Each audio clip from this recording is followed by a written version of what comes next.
আমরা ইন্টারনেট বন্ধ করিনি। জুলাই গণ অভ্যুত্থানের সময় ইন্টারনেট নিয়ে নানা টালবাহানা করেছে তৎকালীন স্বৈরাচারী আওয়ামী লীগ সরকার। তৎকালীন তথ্য ও প্রযুক্তিমন্ত্রী পলকের ইন্টারনেট নিয়ে কারসাজি যেমন ছিল নির্মম, তেমন ছিল হাস্যকরও।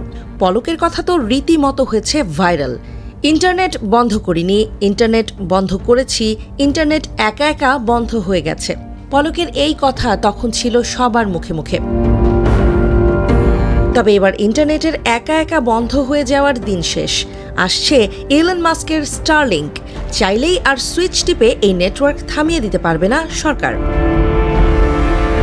কিছুদিন আগে রাতের আকাশে সারি সারি আলো দেখতে পেয়েছিলেন? মনে হচ্ছিল যেন মহাকাশে এক বিশাল ট্রেন ছুটে চলেছে।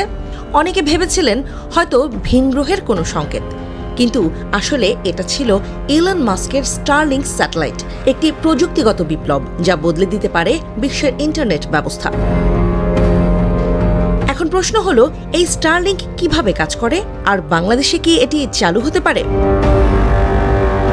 স্টারলিংক হল স্পেস এক্স এর পরিচালিত এক বিশাল স্যাটেলাইট ভিত্তিক ইন্টারনেট প্রকল্প।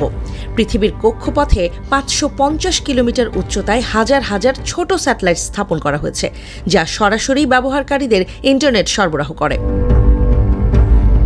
প্রচলিত মোবাইল নেটওয়ার্ক বা ব্রডব্যান্ড যেখানে টাওয়ার এবং ফাইবার অপটিক কেবলের উপর নির্ভরশীল, সেখানে স্টারলিংক শুধু একটি ছোট ডিশ অ্যান্টেনা ব্যবহার করে মহাকাশ থেকে ইন্টারনেট নেয়। এর ফলে দুর্গম পাহাড়, গভীর সমুদ্র বা প্রত্যন্ত গ্রাম যেখানে ইন্টারনেট পৌঁছানো কঠিন, সেখানেও উচ্চ গতির ইন্টারনেট সেবা পাওয়া সম্ভব হবে। স্টারলিংকের সবচেয়ে বড় সুবিধা হল কম ল্যাটেন্সি। সাধারণ স্যাটেলাইট ইন্টারনেট যেখানে 600 মিলিসেকেন্ড বা তার বেশি ল্যাটেন্সি দেয়, সেখানে স্টারলিংক 20 থেকে 40 মিলিসেকেন্ড পর্যন্ত কমিয়ে আনতে পারে। অর্থাৎ গেমিং, ভিডিও কল বা লাইভ স্ট্রিমিং হবে আরও সাবলীল। বাংলাদেশে কি স্টারলিংক আসবে?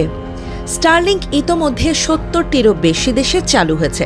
বাংলাদেশেও এই সেবা চালু হওয়ার দ্বারপ্রান্তে। বাংলাদেশের বর্তমান সরকারের সাথে এই নিয়ে ইলন মাস্কের আলোচনাও চলছে। মাস্ক ও ডক্টর মোহাম্মদ ইউনুসের টুইটারে এই বিষয়ের অগ্রগতির আভাস মিলেছে।